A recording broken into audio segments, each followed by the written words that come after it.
Hello and welcome to Delhi byte teaching aptitude शिक्षण अभिरुचि के क्वेश्चन प्रैक्टिस सेट 5 में आप सभी का स्वागत है।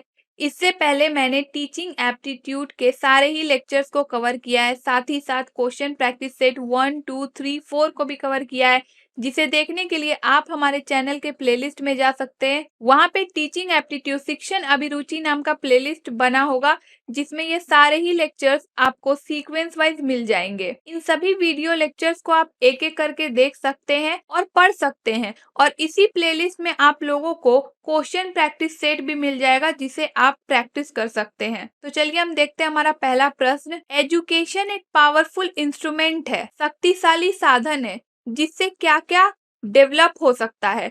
सोशल ट्रांसफॉर्मेशन हो सकता है, पर्सनल ट्रांसफॉर्मेशन हो सकता है, कल्चरल ट्रांसफॉर्मेशन हो सकता है, या ये सभी हो सकते हैं। तो देखिए, एजुकेशन एक ऐसा इंस्ट्रूमेंट है या हथियार है कह सकते हैं, जिससे किसी व्यक्ति का सामाजिक, व्यक्तिगत और सांस्कृतिक हर तरह से परिवर्तन होता है। इसीलिए इसका आंसर हो जाएगा option number D, all of the above. Next, एक शिक्षक को जो भी उनके सब्जेक्ट से रिलेटेड लेटेस्ट डेवलपमेंट हुए हैं उसका ज्ञान होना चाहिए, और साथ ही साथ उन्हें अपने सब्जेक्ट पर भी पूरा कंट्रोल होना चाहिए, पूरे कंटेंट का ज्ञान होना चाहिए। ऐसा क्यों? अपने स्टूडेंट्स को इम्प्रेस करने के लिए, या फिर अपने टीचिंग के प्रोसेस को बहुत ही इफेक्टिव, प्रभावशाली बनाने के लिए, या फिर अपने इंस्टीट्यूशन के हेड को इम्प्रेस करने के लिए, उनको अपने प्रैक्टिस से, अपने नॉलेज से इम्प्रेस करें, जिससे कि हो सकता है आपको आपके जॉब में इम्प्लीमेंटेशन मिले, पेमेंट से रिलेटेड इसलिए, या फिर अपने ग्रुप में बहुत इंपॉर्टेंट पोजीशन पाने के लिए आपको अपने सब्जेक्ट का लेटेस्ट नॉलेज होना चाहिए। तो इसका आंसर क्या हो जाएगा? Option number 2। अपने टीचिंग प्रोसेस को यदि आप इफेक्टिव बनाना चाहते हैं, प्रभावशाली बनाना चाहते हैं, तो आपको अपने सब्जेक्ट का हर तरीके का ज्ञान होना चाहिए कि उसमें क्या क्या डेवलपमेंट हो रहे हैं। तभी आप स्टूडेंट्स को अच्छी तरीके से नॉलेज दे सकते हैं, प्रदान कर सकते हैं। नेक्स्ट, एक लर्नर के ओवरऑल ग्रोथ, हर तरीके से यदि एक लर्नर का विकास हो रहा है, तो उसमें सबसे महत्वपूर्ण योगदान कौन करेगा, सबसे इम्पोर्टेंट रोल कौन प्ले करेगा? टीचर, गार्जियन, स्कूल मैनेजर या प्रिंसिपल? तो इसका आंसर हो जाएगा क्या? Option number A, teacher. एक लर्नर के विकास में शिक्षक का बहुत ही महत्वपूर्ण योगदान होता है। नेक्स्ट, इनमें से कौन सी क्वालिटी है जो कि एक टीचर के लिए होना बहुत ही इम्पोर्टेंट है? वह शिक्षक बहुत ही पढ़ा लिखा होना चाहिए, या फिर शिक्षक वेल ड्रेस्ड होना चाहिए, बहुत अच्छे कपड़े पहने हुए होना चाहिए, या फिर एक शिक्षक में पेशेंस होना चाहिए, या फिर एक शिक्षक को अपने सब्जेक्ट का पूरे तरीके से नॉलेज होना चाहिए, वो अपने सब्जेक्ट में एक्सपर्ट होने चाहिए, विशेषज्ञ होने चाहिए। तो इसका आंसर हो जाएगा ऑप्शन नंबर सी, एक शिक्षक को पेशेंस रखना चाहिए, अपने अंदर धैर्य रखना चाहिए, वरना वो चीजों को अच्छे से मैनेज नहीं कर पाएंगे। बाकी के जो भी क्वालिटीज है, जैसे कि एक टीचर का बहुत ही पढ़ा लिखा होना, विद्वान होना, ये है टीचर की क्वालिटी।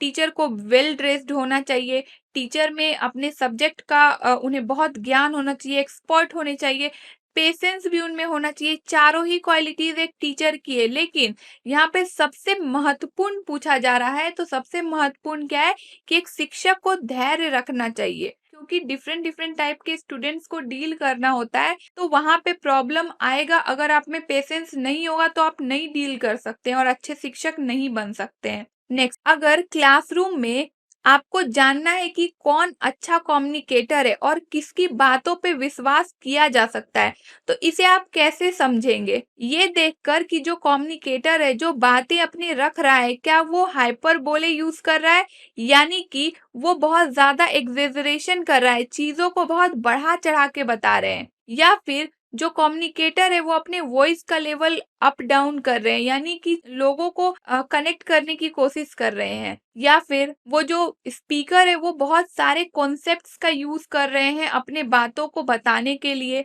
या फिर कम्युनिकेटर है वो दूसरों के साथ आई कांटेक्ट मेंटेन किए हुए।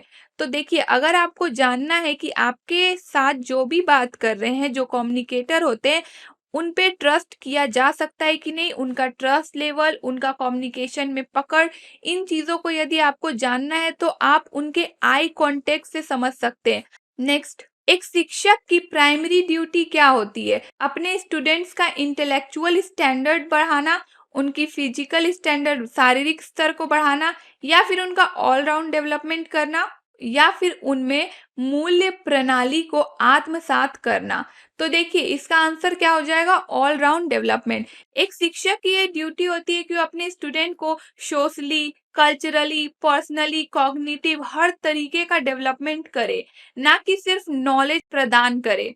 जैसे कि आप भी टीचिंग एप्टीट्यूड में अपना हर तरीके का डेवलपमेंट कर सकते हैं, जैसे कि आप मेरे लेक्चर्स को देख करके पहले कॉन्सेप्ट्स को समझ सकते हैं, फिर क्वेश्चन प्रैक्टिस सेट को देख करके क्वेश्चंस कैसे सॉल्व होते हैं ये समझ सकते हैं। उसके बाद आप www.delhibytes.in पे जाके मॉक की प्रैक्टिस कर सकते हैं, जिससे कि आप टीचिंग एप्टीट्यूड में बहुत माहिर हो जाएंगे और आपका बहुत ही अच्छा डेवलपमेंट होगा और किसी भी एग्जाम में आपके क्वेश्चंस गलत होने के बहुत ही कम चांसेस होंगे। नेक्स्ट, एक शिक्षक का मोस्ट इम्पॉर्टेंट चैलेंज क्या होता है? महत्वपूर्ण चुनौती क्या होती है? अपने स्टूडेंट्स को होमवर्क बनवाने के लिए प्रेरित करना कि वो अपना होमवर्क कंप्लीट करे, या फिर अपने टीचिंग लर्निंग के जो प्रोसेस है उसे इंजॉयबल बनाए, जिससे कि स्टूडेंट चीज़ों को इंजॉय करते करते सीखे, या फिर अपने क्लासरूम में डिसिप्लिन मेंटेन रखे, बच्चों के बीच अनुशासन बनाए रखने का प्रयास करे, या फिर एग्जाम के लिए क्वेश्चन पेपर प्रिपेयर करना। तो इसमें से कौन सी ड्यूटी है जो एक शिक्षक के लिए बहुत ही चैलेंजेबल होती है? तो अपना टीचिंग लर्निंग प्रोसेस को मनोरंजक बनाना, जिससे कि बच्चे चीजों को खेल खेल में सीखें और उन्हें लंबे समय तक याद रहे। नेक्स्ट, अगर आप किसी क्लास में पहली बार पढ़ाने गए और वहाँ के स्टूडेंट्स आपसे रिक्वेस्ट करें कि आप अपने बारे में इंट्रोडक्शन दें, अपने बारे में जानकारी दें, तो आपको क्या करना चाहिए? उन बच्चों को कहना चाहिए कि क्लास के बाद मिलना, या फिर उन बच्चों को अपने बारे में ब्रीफली, शॉर्ट में, थोड़ा बहुत संक्षेप में बता देना, या फिर उन बच्चों के जो ये डिमांड है ना उन्हें इग्नोर करना, नजरअंदाज करना और पढ़ाना शुरू कर देना चाहिए, या फिर उन बच्चों को डांटना कि आप ऐसे अनवांटेड डिमांड्स नहीं रख सकते हैं। तो इसका आंसर क्या हो जाएगा? आप उन्हें अपने बारे में ब्रीफ में, संक्षेप में थोड़ा सा बता देना चाहिए। आपको डांटना नहीं चाहिए, या फिर क्लास के बाहर मिलेंगे या उनके अगर आप उनका ये डिमांड को इग्नोर करेंगे तो बच्चे आपसे कनेक्ट नहीं कर पाएंगे। तो आपको उनका बात भी रख देना चाहिए और क्लास का समय ना बर्बाद हो इस बात पे भी ध्यान रखना चाहिए। इसीलिए आप ब्रीफली, संक्षेप में अपने बारे में थोड़ा बता देंगे। नेक्स्ट, क्लासरूम कम्युनिकेशन जो होता है वो कैसा होना चाहिए? संचार कैसा होना चाहिए कक्षा में? यानी कि कम्युनिकेशन का मतलब क्या होता है? अपनी बातों को दूसरों को बताना, दूसरों को समझाना, इसे कम्युनिकेशन कहते हैं। तो अगर क्लासरूम में कम्युनिकेशन हो रहा है तो कैसा होना चाहिए? शिक्षक केंद्र में होना चाहिए, यानी कि शिक्षक को जो भी बोलना है वो बोले, बाकी किसी से मतलब नहीं कि स्टूडेंट्स क्या चाहते हैं क्या नहीं, या फिर स्टूडेंट सेंटर में होना चाहिए, यानी कि स्टूडेंट्स के लिए क्या बेनिफिशियल है उन बातों को ध्यान में रखते हुए कम्युनिकेशन करना चाहिए, या फिर एक जनरल कम्युनिकेशन करना चाहिए जैसे कि हमेशा नॉर्मली हम कहीं भी करते हैं, या फिर टेक्स्ट बुक में जो भी लिखा है उससे रिलेटेड ही कम्युनिकेशन होना चाहिए, उससे बाहर कुछ नहीं। तो देखिए इसका आंसर हो जाएगा option number B. Next, a diagram speaks more than 1000 word. इस स्टेटमेंट का क्या मतलब है? एक टीचर को क्या करना चाहिए? बहुत डायग्राम्स का यूज करना चाहिए जब वो पढ़ा रहे होते हैं, या फिर बहुत अधिक बोलना चाहिए, या फिर टीचिंग एड का इस्तेमाल करना चाहिए, या फिर बहुत ही कम बोलना चाहिए जब वो पढ़ाते हैं? तो इसका आंसर हो जाएगा टीचिंग एड का इस्तेमाल अधिकतर करना चाहिए। नेक्स्ट, इनमें से कौन से मेथड ऑफ टीचिंग में स्टूडेंट्स का पार्टिसिपेशन मैक्सिमम होता है? Discussion method, lecture method, audio visual add, text book method. तो देखिए मैंने जो मेथड्स ऑफ टीचिंग वाला लेक्चर लिया है उसमें मैंने टीचिंग के मेथड्स को दो पार्ट में डिवाइड किया है। टीचर सेंटर्ड और स्टूडेंट सेंटर्ड। तो जो भी मेथड्स होंगे स्टूडेंट सेंटर के अंदर उसमें स्टूडेंट्स का मैक्सिमम पार्टिसिपेशन होगा। तो यहाँ पे जो भी मेथड्स दिए हुए हैं उसमें कौन डिस्कशन मेथड जो है स्टूडेंट सेंटर्ड है। तो ये हो जाएगा हमारा आंसर कि इसमें मैक्सिमम पार्टिसिपेशन है। बाकी लेक्चर मेथड यहाँ पे टीचर सेंटर्ड, यहाँ टीचर लेक्चर देते हैं, स्टूडेंट्स से कोई मतलब नहीं होता है, टीचर को अपना लेक्चर आते हैं ये दे के चले जाते हैं। ऑडियो विजुअल एड से चीजें तो स्टूडेंट्स को समझ में इजीली आती है, लेकिन क्या इसमें मैक्सिमम पार्टिसिपेशन होता है स्टूडेंट का? नहीं। तो इसका आंसर हो जाएगा क्या? चर्चा विधि। यहाँ पे स्टूडेंट्स को बाकायदा मौका मिलता है कि वो अपने आइडियाज को एक दूसरे के साथ डिस्कस करे। नेक्स्ट, स्वयं, जो कि एक ऑनलाइन मेथड ऑफ टीचिंग है, एक ऑनलाइन पोर्टल है। ये कब लॉन्च हुआ, किस ईयर लॉन्च हुआ? तो देखिए मैंने स्वयं, स्वयं प्रभा और मूक लेक्चर नंबर 7 में बहुत ही इजी वे में कवर किया है, तो आप वहां से इजीली इसे समझ सकते हैं। और स्वयं, स्वयं प्रभा दोनों ही 9 जुलाई 2017 को हमारे पूर्व राष्ट्रपति प्रणब मुखर्जी के द्वारा लॉन्च किया गया था। तो इसका आंसर हो जाएगा 2017। Next, visual add. जो भी टीचर्स विजुअल एड का इस्तेमाल करते हैं तो लर्नर्स विजुअल एड को कैसे समझ पाते हैं? अपने टंग के द्वारा टेस्ट करके, आंखों के द्वारा देख करके, कानों के द्वारा सुन के, या फिर नोज के द्वारा स्मेल करके। तो देखिए जो विजुअल एड्स होता है ना, इसमें आई बहुत इंपॉर्टेंट होता है, तो बच्चे देख करके चीजों को समझते हैं, विजुअल एड। नेक्स्ट, लर्निंग के प्रोसेस में मेन एलिमेंट क्या होता है, मुख्य तत्व क्या होते हैं?